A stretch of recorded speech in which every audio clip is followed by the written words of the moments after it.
after you figure out where you are, when you want to be, you have to figure out why. Your big, big, big why. Like, why is it time for you to start making those changes?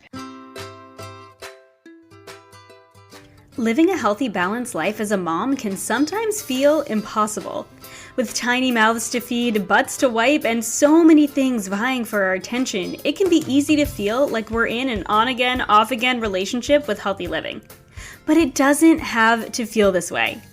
I believe every mom is a super mom, and you deserve to feel like one too, and you don't have to go on another diet to do it. Join me, Kristin Dovbniak, holistic nutritionist and certified intuitive eating counselor, for conversations on what it means to live a healthy, balanced life. I want to help you uncomplicate eating, improve your relationship with food, and live like the supermama I know you are. Hey friends, Kristin here. Welcome back to the Healthy Balanced Mama podcast. This episode is for any woman who has ever felt stuck in her life. Any woman who has ever felt like she wanted to make a change, like where she is now isn't where she wants to be, but she doesn't know how to get to the next step. It's for the woman who has hit her rock bottom moment or feels like she might be on the verge of really, truly needing a change in her life. Today, I'm sharing a conversation that I had with Emma Guilmet, who's the founder and main gal over at Inner Pwr, a personal growth platform designed to inspire and create opportunity to women of all backgrounds to go out there and conquer anything they set their mind to. At the same time, it allows them to reflect and encourages them to implement significant changes within their life. Emma is an accredited life coach, a speaker, a soon-to-be self-published author, but most importantly, a woman who's been lost and unsure of her future not too long ago. Emma's background is what inspired her to ultimately go after her life coach accreditation. Growing up in the southeast of Europe, in a country where roots sink deep and still thrives on the rigid mentality that a woman is only as good as the household she runs, she knew from a young age she was different, but she struggled nonetheless to figure out what the future held. Life as a military wife and a new mom came with its own set of challenges she wasn't prepared to tackle. She didn't have the tools or skills to do it. Throughout the journey towards self-awareness and personal growth, she studied the mind profusely and went through rigorous mindset shifts herself in order to live life on her own terms. She implemented all of the tools and skills she learned in her own life and realized she can help so many women like her by sharing her experience. Friends, I think that you will find Emma's journey inspirational and the tips she shares really tangible in order to make a change in your life, whatever that might be. She shared some of the parts of her past that were really difficult, her own rock bottom moment in her life, her struggles with food and her body, and how she shifted her mindset to get to the positive and empowered place that she's in now. I'm so excited for you to listen to this episode, so let's dig in. Hey, Emma, welcome to the Healthy Balanced Mama podcast. I am so excited to have you on. I think you have an incredible story, and I can't wait for you to share it with my listeners. Awesome. Thank you so much for having me. I've been admiring all your tips and tricks and actually implementing in my life, and I'm just so happy to get to chat with all the listeners about everything mindset and healthy, intuitive eating and everything that has to do with just changing our lives for the better. Yeah, definitely. Well, let's jump in. I already shared your bio, but I would love for you to just share your story with us. So who are you and what inspired you to start Inner Pwr? Awesome. So, well, first and foremost, I'm a woman who's dealing with probably a lot of stuff that most women are dealing. But I am a stay-at-home mom. I'm a military wife. And about a year ago, after a big transition in my life and personal growth and development, I decided to get my life coach accreditation because it's something that I had to work through, and it just taking that course and doing all the stuff had helped me so much in my personal life. And just personal development and changing my mindset. But I should also mention that I am an immigrant who was not born and raised in the U.S. I was born in Romania, and I actually came to the U.S. about almost 15 years ago. And I came for a long, long time. To be completely honest, I had no idea what I wanted to do with my life. Military life also kind of makes you yield a little bit of your dreams to whatever your significant other does, which is very important, and I'm very proud of what he does for a living. But absolutely, I had to give up a little bit of my life, so to say, because we move so much. So after pretty much a low moment or collection of moments in my life, I was feeling lost. I actually, in a moment of, I don't know, when you reach rock bottom, I was at the bottom of my stairs, having one of those super high intense anxiety moments where you lose your breath and you have no idea why. I honestly, literally, it came out of nowhere. My head was between my knees and I was trying to breathe, and I'm like, okay, something's gotta give. So I started this process of taking self-development courses. Just started with my own mindset as to why I'm feeling this way, what has brought this on. And there always needs to be an introspection. And then I kind of looked around and didn't see a good community around that, around me, around self-development, mindset, just try to be better overall. And I know us women, we try super hard, but so that's where Inner Pwr was created. I just wanted to have a community where women feel empowered to grow, to go after what they want, to embrace what they call flaws, but they're really strengths, and just to gain a little bit of their power back that I feel like a lot of us sometimes give up for the greater cause, someone would say. But I don't know if that's the case. So yeah, I'm very, very excited to be on this journey, and it's absolutely a journey. I don't see it as I'm going somewhere. I'm just excited to be on this journey and just to help as many women and reach out as much as I can to, empower, I guess. I love that. Was there a time or maybe like a trigger that you started noticing this happening? I know you said there was sort of a transition that you went through where you got to this like rock bottom moment where you were super anxious. What led to that? I've always, maybe it's my roots. If you're not doing something and you're not producing something, you don't have value, type of thing. And it didn't matter what I did, but there was never a time where I didn't do something. So I had a marketing business, and after a long discussion, because I don't know if that was the best choice, but the choice that I made at the time was to give it up and just to fully focus on being a stay-at-home mom.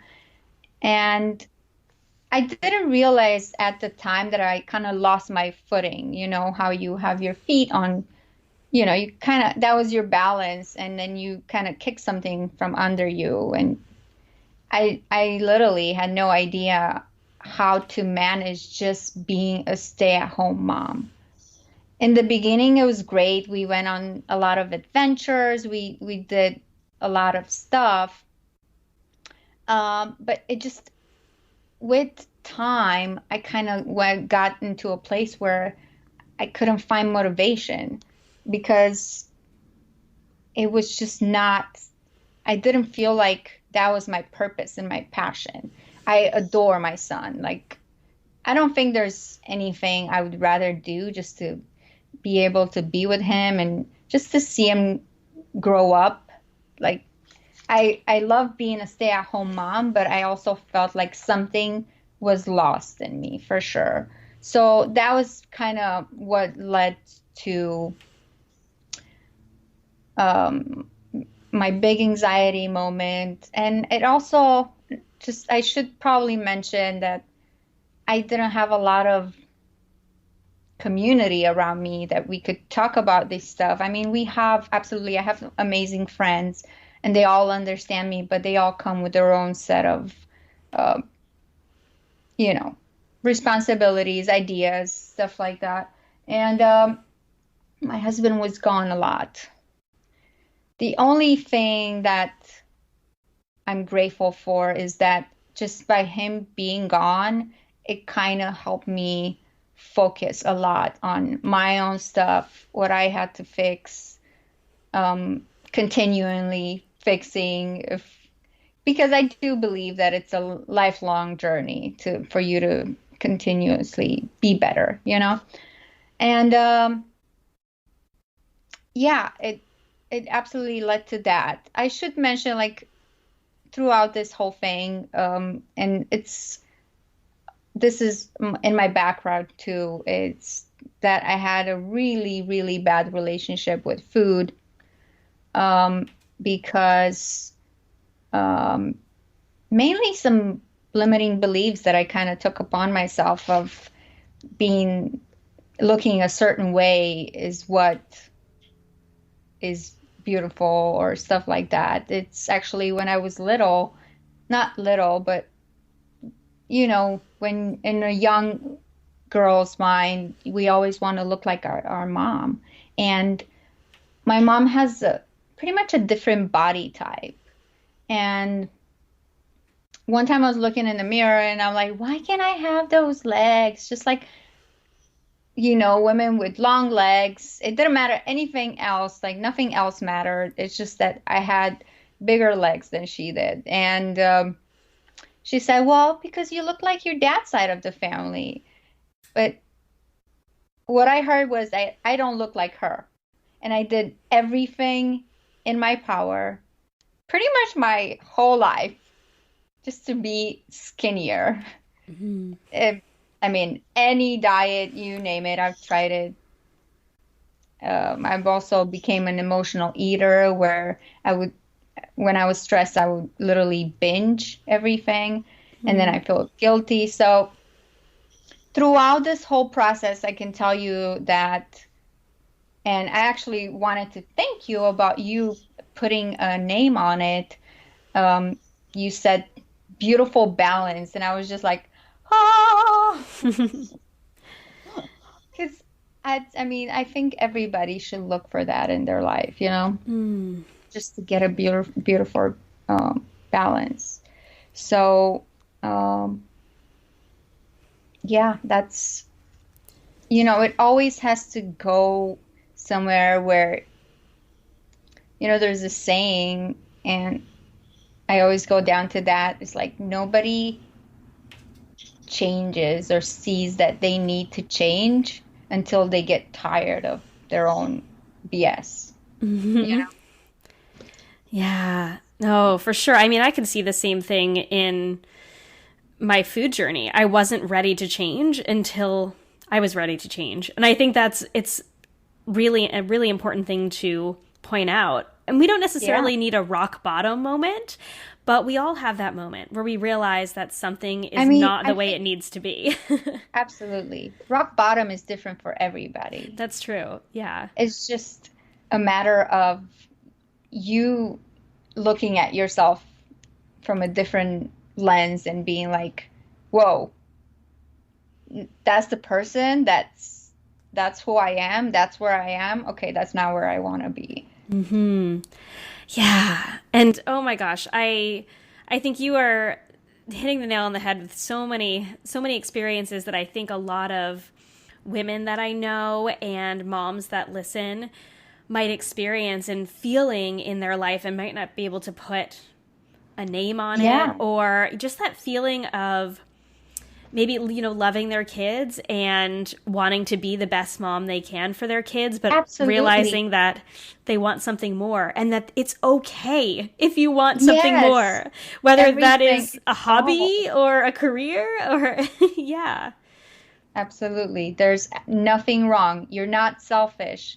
And that's the other thing. And I think I was pushing it down for the longest because I thought, oh my God, I'm being selfish by wanting more than my son, which I wished for him for so long. He's literally a dream come true for me. But that doesn't mean that you can't want more because you have so much more to offer. You Mm-hmm. know, you're a mom, but you're also so many other things, so many other things. Yeah. Sometimes it comes to mind like some women, maybe, I don't know, but some women kind of let themselves go when they become moms, and I say no, like do your best to like keep up, like do the things you love. If before you had a child you loved doing your hair, doing your nails, all the stuff, like keep doing that. Like don't lose yourself in becoming a mom because you're so much more. Yeah, I think there's those like two sides of the spectrum where we're trying to live up to an expectation that might not even be there. And then there's the side where we're just like, oh, whatever, I'll just let myself go completely. And, let myself go can mean so many different things. But yeah, if you're not doing those things for you, if you're not showing up for yourself, then you're not going to be able to show up the best you can for your family, Exactly. for your child. So it's so, so important. Yes.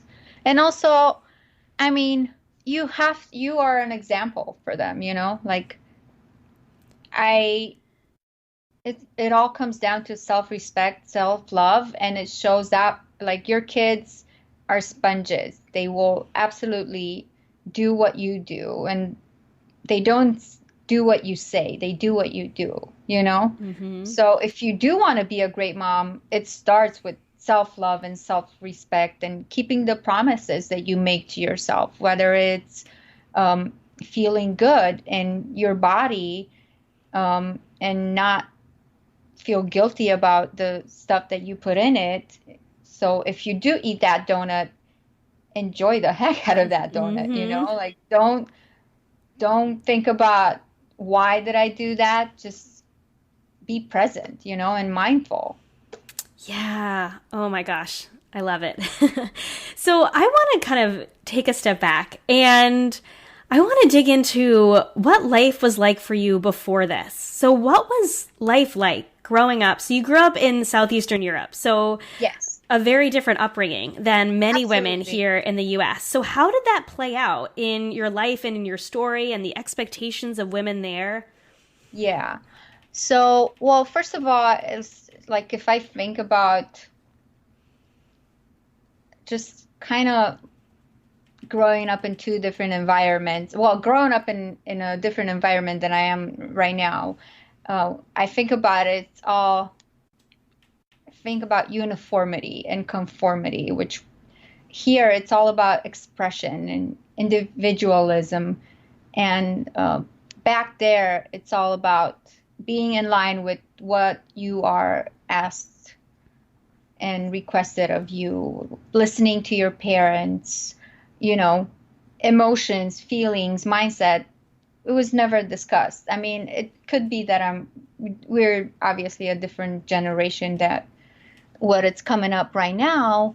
But absolutely, I did feel like, wow, and it goes back to my own mindset and what I've had to overcome because my dad dealt with alcoholism his whole life, and the stuff that I saw in my home were definitely part of my journey and my insecurities and my, but also the way women are treated. They're just expected. They're expected to give everything up for their family. And it's a beautiful sacrifice that we make.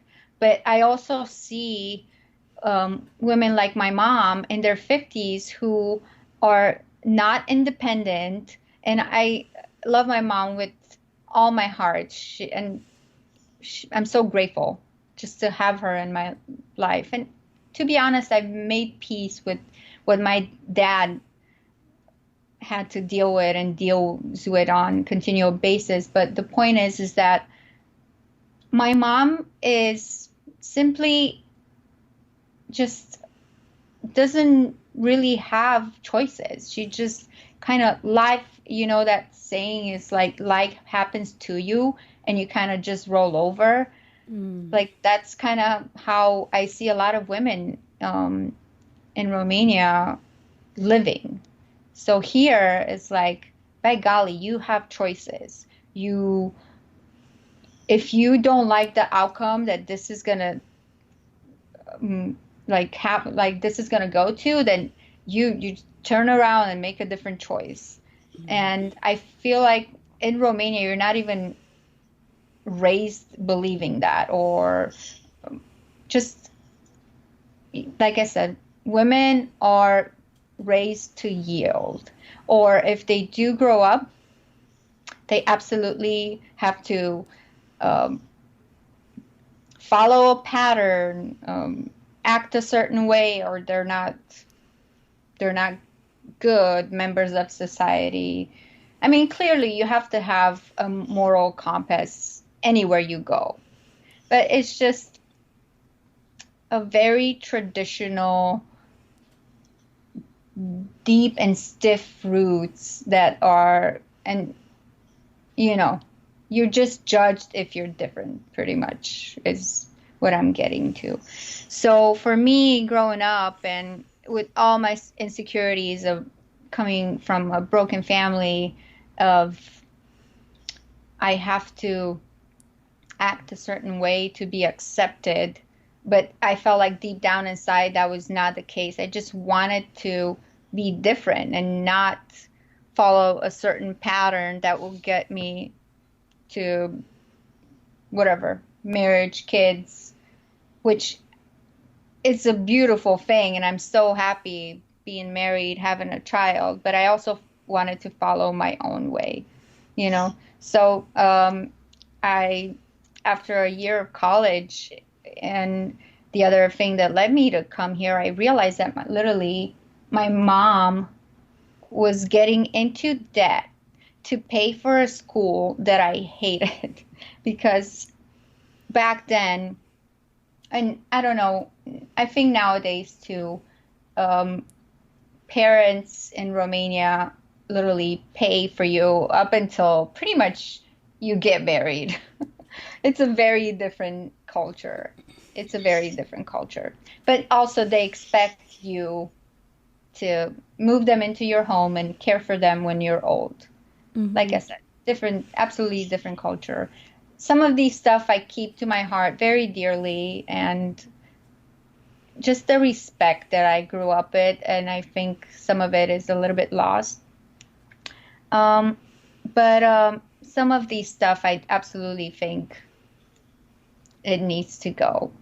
As women, I don't think we have to yield to anybody. I'm pretty much sure that we can do anything a man can, or more, or if not everything, we can do it a different way better.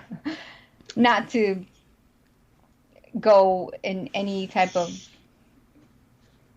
sexist way, but I'm just very grateful to be a woman. We have an opportunity to grow, like you said, and to share our own strengths and our own gifts with the world. And if we grow up in a society or a home that doesn't encourage that. I understand feeling discouraged and feeling like there's no other way. So when did you kind of start to break free from this? When did you start to realize that there was another way and you could start to embrace your own dreams? And how did this kind of influence the choices you made? So, well, I've always been like one of those like deep thinkers, wanderers. Like I always liked, even growing up, to find out why something happens the way it does. Like I'm not a big technology geek or any of those stuff. I always wanted to find a deeper meaning in things. So I think, I mean, I've always been that kind of person. What if I do this? What if I do this? And at that moment, it's not like I didn't. I literally had the option of staying in school and then moving to the States. So I thought that if I wanted to make a change in my life, I had to start with making the big choice of clearly taking a step in the other direction. But to be completely honest, this whole self-love has been pretty much a 10-year journey for me, if not more, because I don't think I've started to grasp the reality of accepting yourself and loving yourself until I was about 25. And starting from there, because of all my past insecurities and traumas, it's been an absolute back and forth.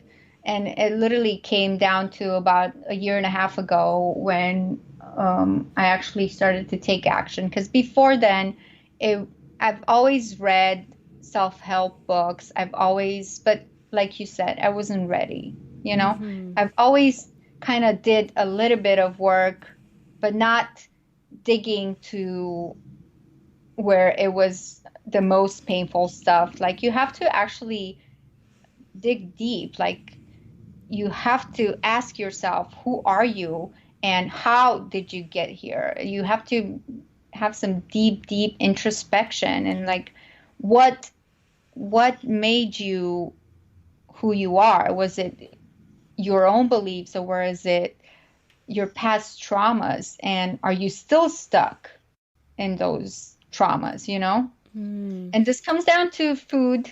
This comes down to relationships. You can literally apply this in any area of your life, you know, that you would probably want to change and I feel like people are scared of that word change. I don't know why. Because it requires work. We have to do something to change. Yeah. So that's why I would start a little bit, like start the change, but pretty much when the going get tough, you get kind of, I was comfortable. Why did I start this in the first place type of thing? Yeah. So up until I got to a point where I'm like, okay, either you keep going on this path and you end up, I don't know, a very miserable person, or you go take the steps necessary. And yes, it absolutely, I want to say they were heart-wrenching, some of the stuff that some of the exercises that I did, but I also think that it helped me grow stronger, like so much stronger. It helped me realize that some of the stuff that happened to me, you cannot change, but you can learn something from it, you know? Yeah. Oh, I think that so much growth comes when you realize that you can learn something from every situation, whether it's good or it's bad. And we've got to get uncomfortable. And sometimes not sometimes, most of the time, in order to make changes. So would you share maybe some of those steps, some of those first steps you took after you got to this kind of rock bottom moment and you're like, okay, I'm ready to make a change? What were those first steps that you took in order to move forward? Okay, so I mean, it's not like I invented the wheel because it's clearly already made, and what I'm gonna say is probably been said a million times, but um, it came down to first you literally have to figure out where you are and who you are, which at that point I wasn't even sure anymore, you know?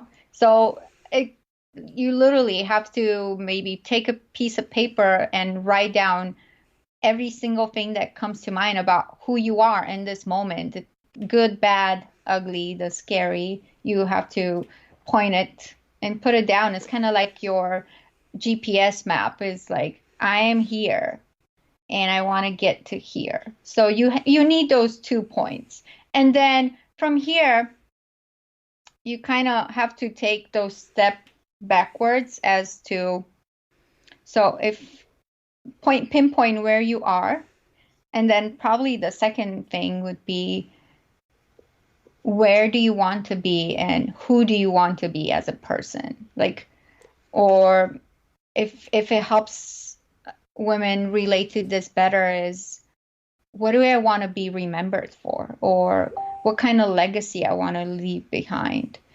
or who am I, or who do I want to be for my kids? Because being just a mom, and for women who literally enjoy that, there's no shame in that. There's beauty in that.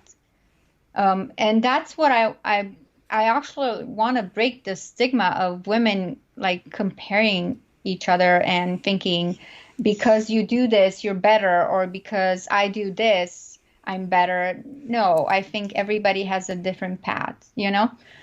So the other thing is, after you figure out where you are, when you want to be, you have to figure out why. Your big, big, big why. Like, why is it time for you to start making those changes? Because you're going to start those changes. And that was my biggest mistake when back in the past, when I started to work on myself 10 years ago, was I never figured out why I needed to make these changes. And when the going gets tough, you always go back to your why. Like, always go back to, why did I start this in the first place? But that why needs to be deep. Like, there's an exercise that I do, and it's going to be in my course. It's called 7 layers deep. Like, you keep asking yourself why until you get to that really deep, deep, deep why this needs to change.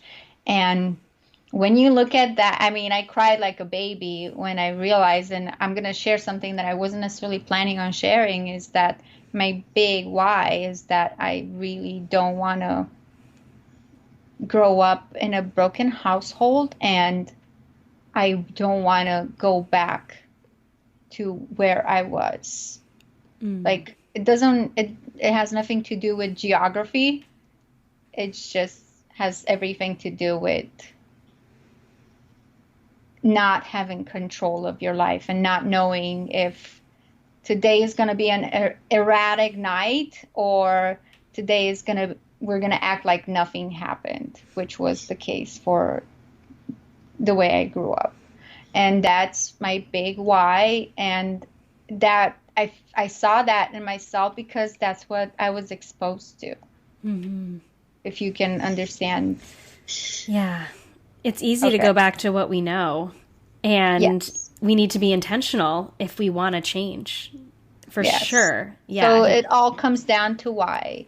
And then clearly you can't dream. You can't just let that dream. You need to make a plan. And there's another saying that I say all the time is, knowledge is not power. Execution is power. So taking a small step every single day, it might be a minuscule step. It might be all that you can do today is be grateful for what you have. But that's a good step in the right direction. and count it as a step forward, you know? So every single day you need to take a step towards your goal or towards who you want to be or where you want to get to in life. So those are parts of the stuff that I did. And again, I'm still a work in progress. And if anybody tells me they're where they want to be, I say, girl, just pick a new goal and start over, because I don't think we ever need to stop improving, you know? Mm-hmm. Yeah. I think a lot of women feel stuck where they are and feel like, you know, maybe it's the life situation they're in. I know, you know, you talk about being a military wife and that being, you know, your husband does incredible work in this world. It's an incredible, important job that is deserving of super, super high respect. I'm not in the military. I can't even imagine. And we need people to serve our country, to protect us. But as the spouse, then that means you give up some things, right? So you need moving from place to place and, you know, needing to create a new community wherever you are. And so whether it's a similar situation like that, where you're like, okay, I have to lean into this situation, I think it is about leaning into it rather than feeling stuck in it. Or another area, you may be needing to work when you really want to be at home. And, you know, there's so many different situations or life events, you know, where I think women can really feel stuck. And just the encouragement of knowing that maybe this is your life situation, but you can always make a change. So little steps, step by step, in a different direction. Maybe it doesn't all change entirely. You're not going to just not become a military wife. Somebody might not just quit their job if they're not financially able to, or whatever it is. But you can still make small steps. So I think that's really powerful. And you just knowing that you have a choice. And I don't know if some women don't acknowledge that, or they're scared of that choice. You know, sometimes we like to, and I'm not saying that we like, it's just sometimes it's easier to kind of grasp onto the victim mentality. Like, this is the cards that I'm dealt with. I'm just going to fold, you know?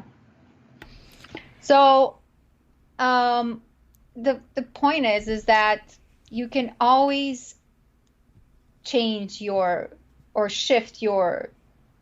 And I'm also, like, I was just saying this the other day, it's that sometimes we just need to change the way we look at things, you know?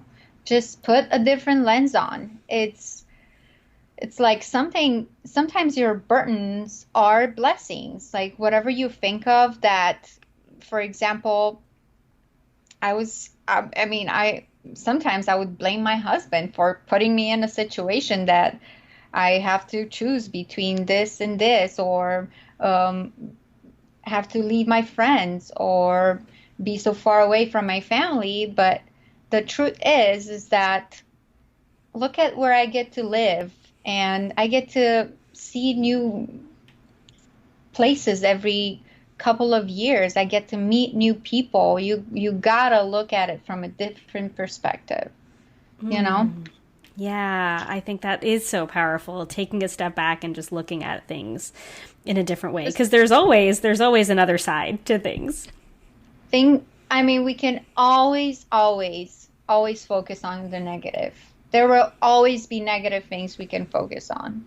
Mm-hmm. If not in your family, like, look at your friends, look at what they're going through, look at your family. There will always, but gosh, it takes work and you gotta keep looking for gratitude. Like, if you look for things to be grateful for, they will absolutely show up in your life. If you don't, and it's kind of like what you think you become, you know? I mean, again, I've told you this before, I did not invent this wheel. So what I say, it's nothing new. It's just, it made such an impact in my life. And I've been told that a lot of women need to hear this, and especially a lot of military women. And I don't know if I'm the one to tell them, but if I help somebody, then it absolutely makes my day, you know?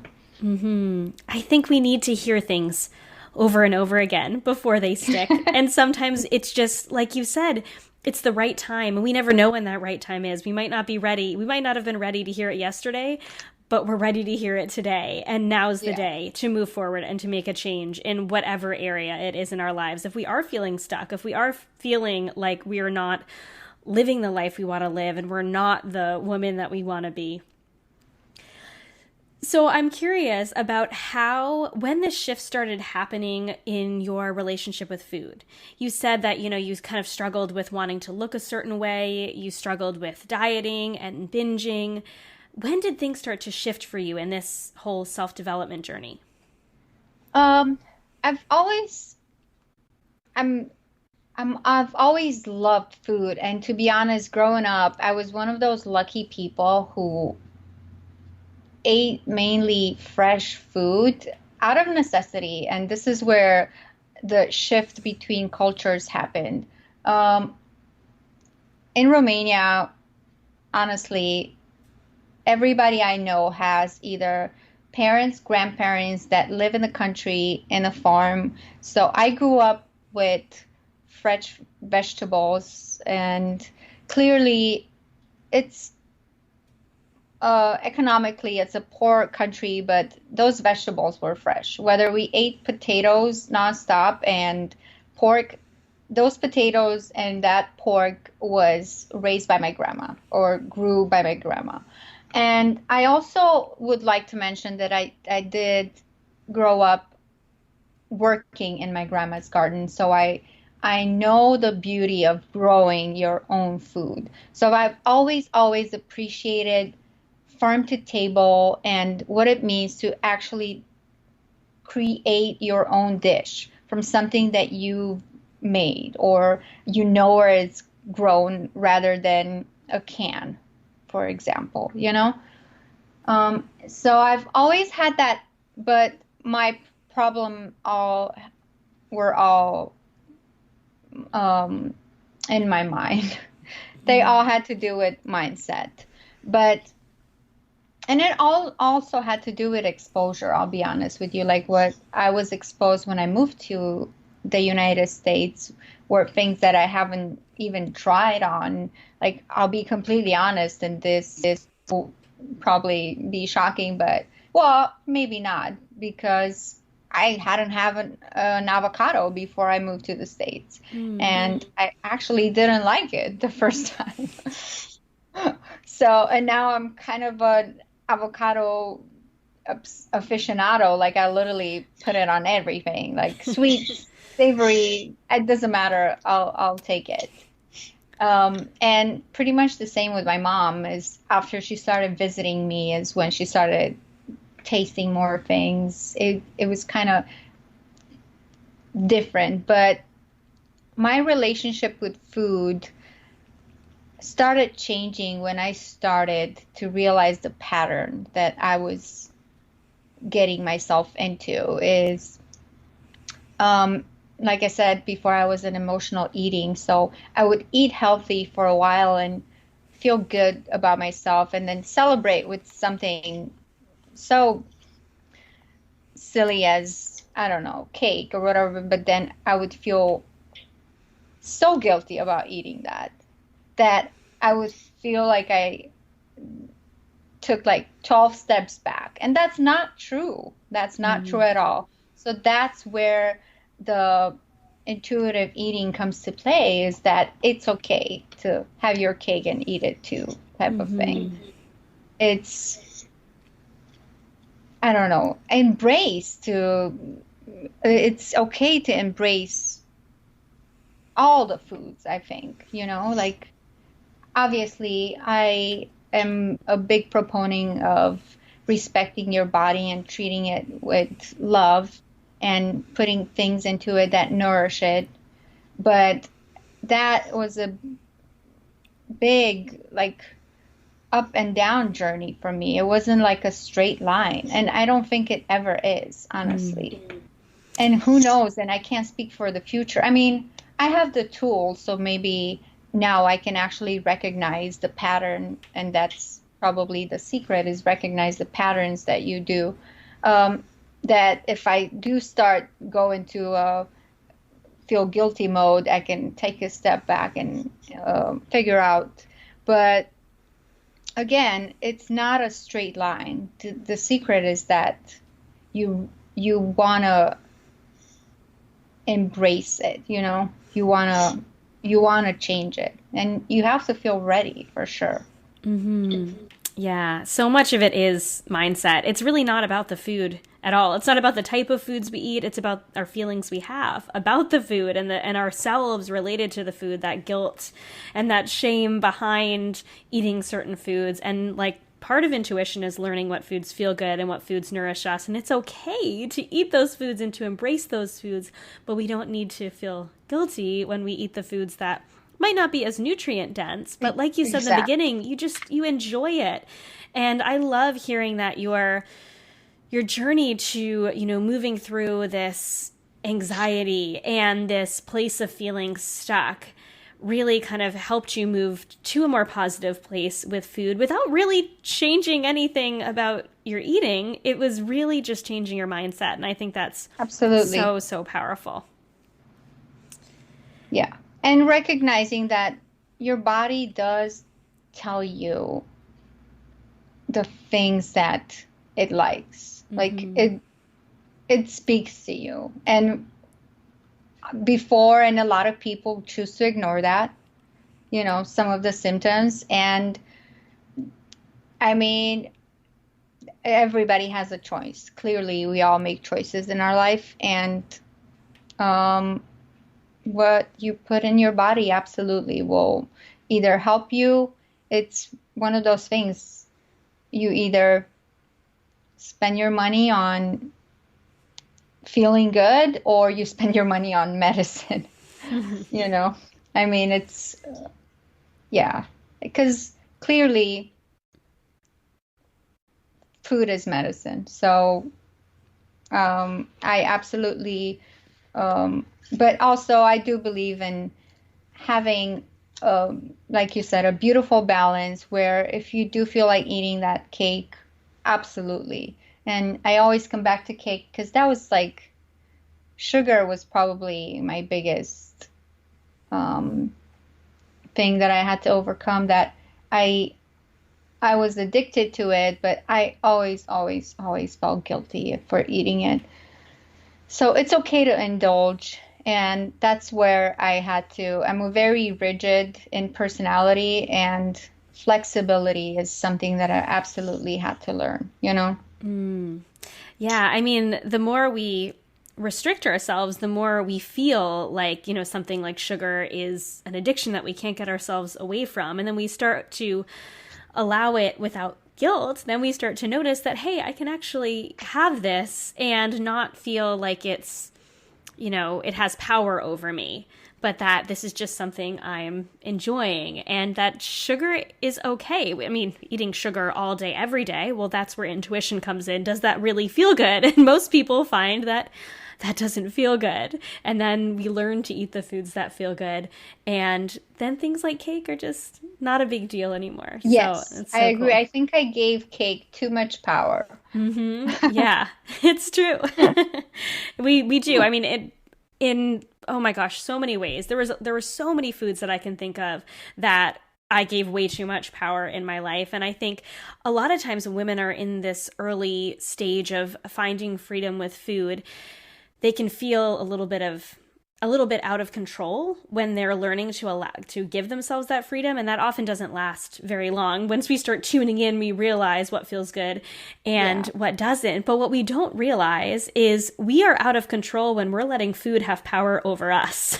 We have the power to choose what feels good in our bodies, whether it be cake or kale or avocados or whatever it is. All of those are okay. We have that choice though. And we don't need to let food have that control over Absolutely.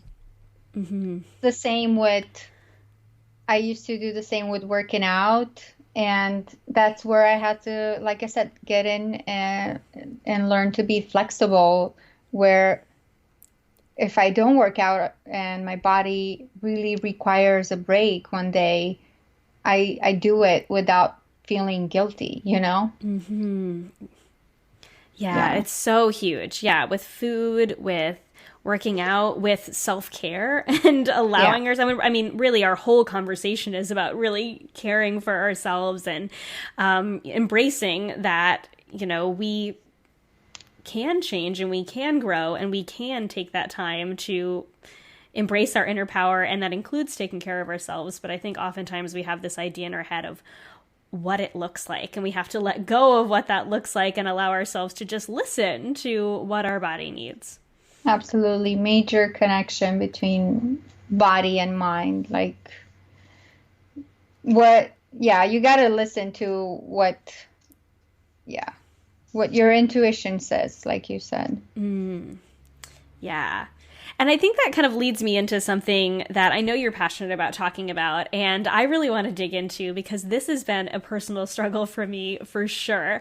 And that's this concept of being busy in our lives versus being productive, and how this can be a really powerful mindset for women. Mindset shift was what I was trying to say. Mindset shift for women in order to help them start, embracing living this life they want to live. Yeah, which it's funny because my biggest thing will be chunking. So what you did is literally chunked two words and made it into one. But yes, absolutely. We have lists over lists over lists. And unfortunately, just because the way our brain is wired, we never take on the big stuff. We're always like, okay, I can do this. And you take on a lot of small stuff that take up a lot of your time. And that's kind of just making you busy, but not accomplishing as much. So pretty much the secret is chunking it down to what takes the least of your time, 20% of your time, that will give you 80% of your results. So, and for me, I felt like I never had time to do the things that I love before my son woke up. So I would struggle to do all of those things with him. And it was not a pleasant experience because I have a toddler. So it was either journaling or working out or just having a moment of peace. I mean, clearly nothing out of my house, but doing the stuff that I needed to do to start my day on the right mindset. So for me, what was huge was a good example of chunking was just waking up an hour earlier than my son, or 2 hours earlier, whatever you need to do. And pretty much that 20% of my time gave me 80% of the results I was asking for. So I can do all the stuff that I needed to do before he wakes up.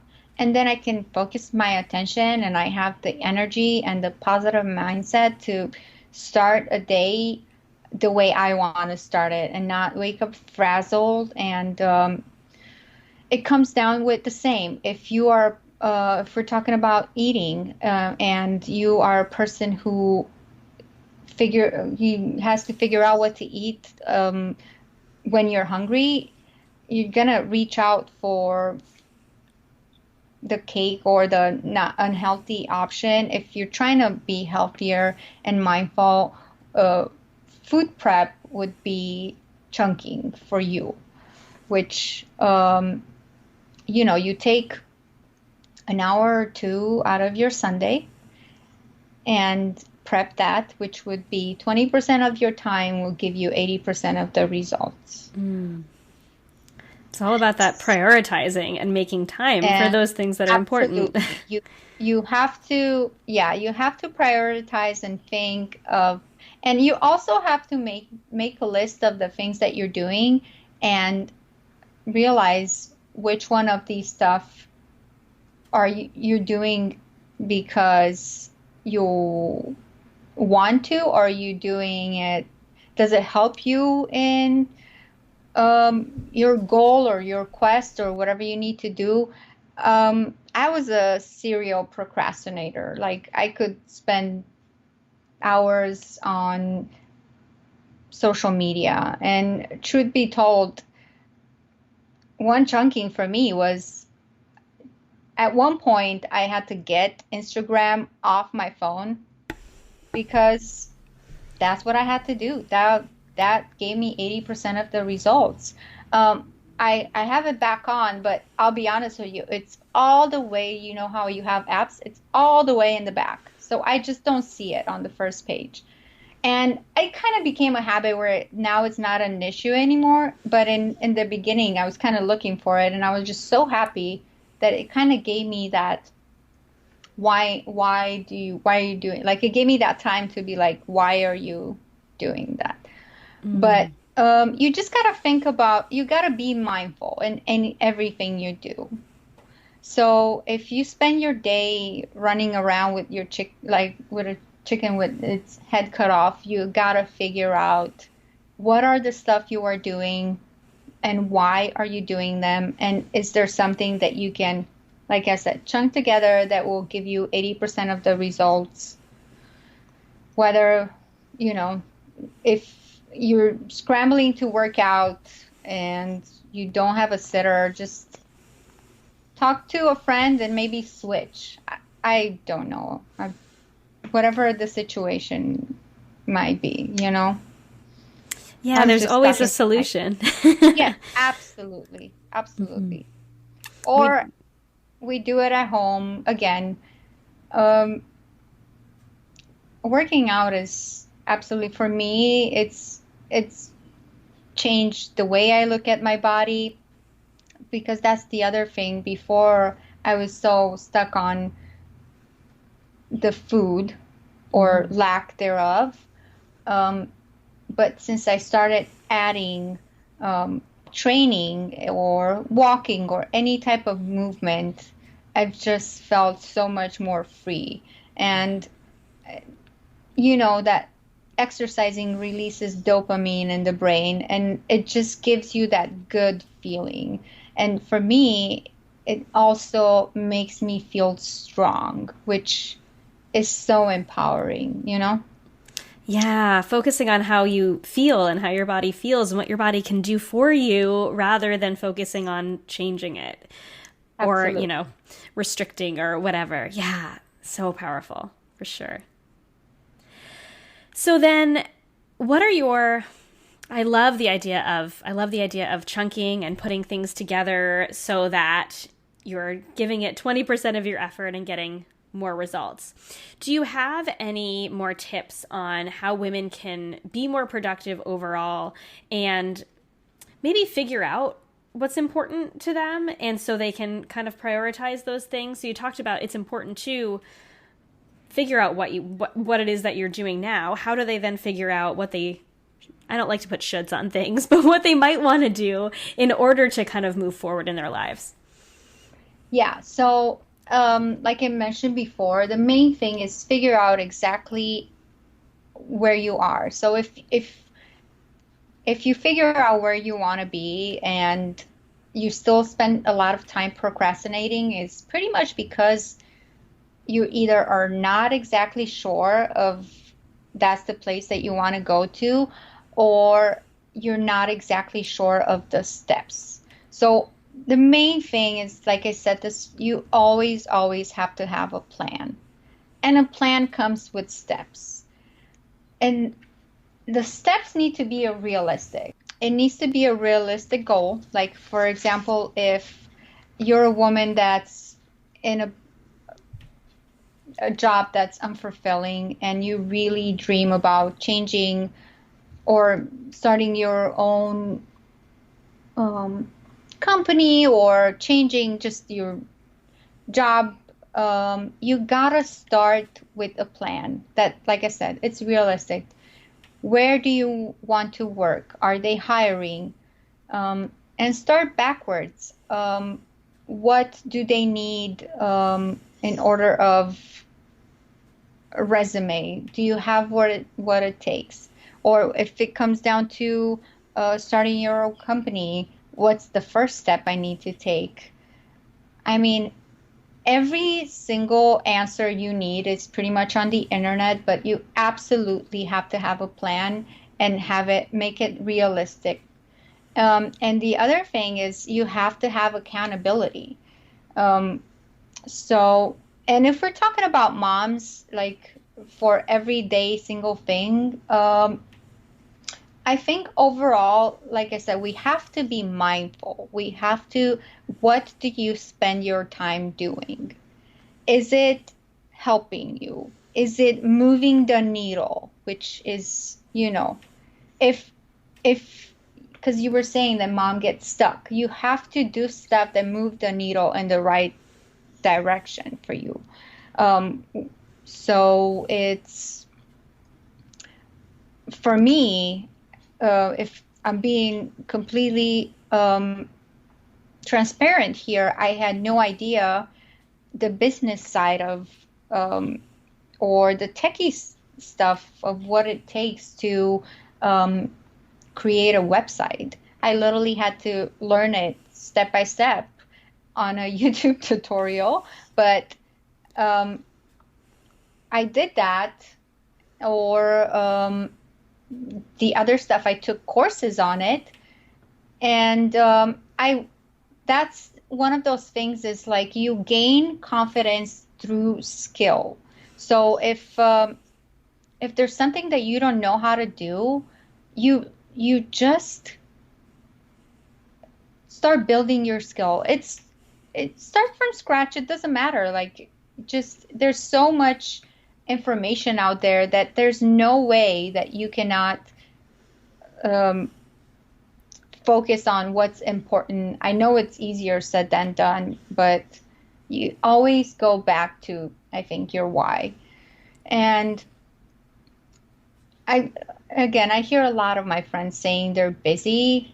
I'm so busy. I have to run around, pick up my kid from school, then I have to do dinner. And it all comes down to really looking down at the stuff you do and just kind of getting rid of the things that don't help you move in the right direction. Yeah. Oh, I like that. What are we doing now? And what is moving the needle? What is moving me forward in my life, in where I want to be, and what isn't? And then adjusting from there. Oh, I love that so much. Oh my gosh, so much wisdom. Thank you so much for sharing your story and really kind of sharing how women can take those steps to start to move forward and wherever they want to be in their life, whether it's, their journey with food, or their career journey, or anxiety, or wherever they want to be in their life. I think you have some incredible wisdom. So thank you for sharing all that. Thank you it's been a pleasure to be here. And I absolutely love just talking to you and to anybody that's listening, and telling them that they absolutely have a choice in anything they want to take their life, and whichever direction they want to take their life into, whether that's intuitive eating. And I think it's such an important discussion and you're, just leading this revolution that I think women are actually waking up to the fact that diets are not sustainable, and you have to find something that is for the long run, Mm-hmm. Yeah, absolutely. And all of us are different. We're not meant to be the same weight, body shape. We're packaged in different packages, different colors, but they're all beautiful in their own way. Yeah, totally. I love it. So now that we're kind of nearing the end of our time together, I have 3 final questions I love to ask all of my guests. So Yay. because I love to share food in a way that is joyful, and I loved hearing about your upbringing and all the fresh foods that you got to enjoy and working at your grandma's farm, I think you might be a foodie at heart too. So these are my final three little questions. So the first one is, what is your favorite thing to cook? Well, we love a good um, marinara. I'm not Italian or anything, but I love the idea of from scratch marinara that cooks for 3 or 4 hours or longer, that just lets all the flavors come together and marry. And so we love making that. I just say we because my husband loves to cook too, so I'm very lucky in that. Um, and I love making breakfast. That's one of my favorite. And breakfast on the go, like a smoothie is, and I know this sounds very cheesy, but it's just makes me happy. It makes me happy to have a smoothie in my hand every single morning. And those are not really cooking. The other thing that I always make for my family is a meatball soup, which is a lot of veggies and just I make it with turkey. It's a turkey meatball, and luckily my son loves it. There's a lot of staples that I really, really love, but I don't make them as often because and I think I've adopted this quick, easy, and tasty mentality since moving to the States. But I love um, cabbage rolls. Mm. It's exactly as they sound. It's just a really, really, really yummy dish that it's Romanian, and we have it for every holiday. So it's just rice and meat and just rolled up in a cabbage and cooked together for a couple of hours. And yes, those are the main stuff that we love making. My son is in a taco kick, and while I love making it for him, it's definitely not my favorite dish. But we love tacos for sure at the moment. That's so funny. I had another interview earlier today, and we were also talking about how both of our kids are on taco kicks, and they love they both love tacos. So I don't know, it's a kid thing. Tacos are in these days. Yeah. So funny. So then, what is your favorite thing to order if you're going to go out to a restaurant or have someone else cook for you? It's funny. I really love ordering salads. They always turn out 10 times better at a restaurant than what I would make at Yeah. home. I do not know why. It's silly. I just love every time I go, I feel like I have to have a salad that's on the menu. So that's something that I would not cook. I don't like or enjoy cooking. Like if I will eat green, I will probably put them in my smoothie. I'll be honest with you because for some reason I don't know if again, it's probably in my head, but I just don't think my salads taste the same as what I would have at a restaurant. There is something about a really good restaurant salad. It's so good. Just the Yeah. combinations. Yeah, I love it. So the last question I have is, we've already talked about this a couple times, but we talk a lot about finding your beautiful balance. So going beyond obsessing over food or really any area of our life and finding nourishment and joy and pleasure in food and life. So what does your beautiful balance mean to you?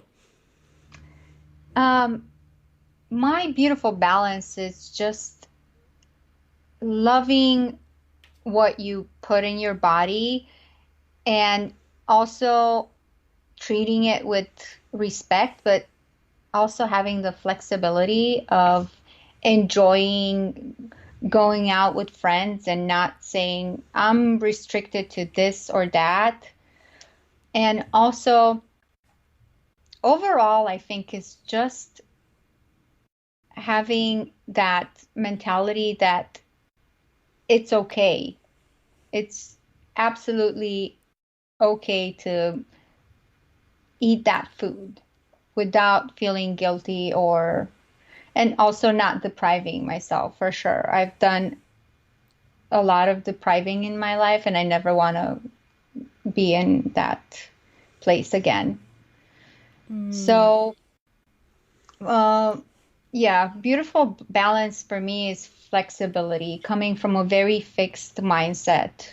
It's also growth, like continuously growing, and also enjoying joy. Like you said, you have to find joy in eating, because I forgot that eating is not just about shoving food in your mouth. Like it's a whole process of looking at what you're putting in and just maybe even having a connection with your food,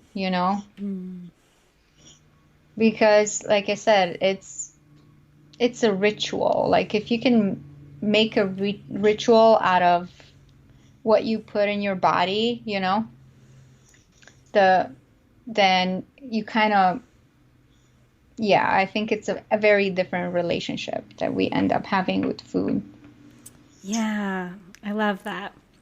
So could you share where my listeners can find you and what's on the horizon for Inner Pwr? Yeah. So you can absolutely follow me on Instagram, which I'm mostly present. It's Instagram, www.inner.pwr, because I love a play on words. So it's Inner Pwr, but it's PWR. And also my website is innerpwr.com. Same. And I'm actually in the process of making a course it's called the Inner Pwr Method. And I'm just super excited. It's all about how to stop doubting yourself and start embracing, your inner power, and just showing what you have to give to the world. So I'm super stoked about that. I am also very, very grateful for you giving me this opportunity to chat with you, and to your listeners. And if anybody has any questions, absolutely, you can either DM me or Instagram, or reach out to me on my website. Like I said, it's innerpwr.com, and I will get back to you. Awesome. Thank you so much, Emma. This was an amazing conversation. I had so much fun chatting with you. Thank you so much. Thank you so much for listening to this episode of the Healthy Balance Mama podcast. If you loved it, would you take a screenshot and share it with a friend over on Instagram and tag me in it? It helps me so much to know what you love and are taking away from each episode. If you really loved it, would you hop over to iTunes and give me a star rating and review? Every rating and review helps this podcast be seen and heard by more women who need to hear the message of balance and wellness without deprivation. It's the best free gift you could give me. And as a reminder, the information and opinions on this podcast are meant for education and inspiration only, and are not to be taken as medical advice, diagnosis, or treatment. Please consult with a trusted practitioner before making any changes. Have a beautiful day, friend, and I'll see you in the next episode.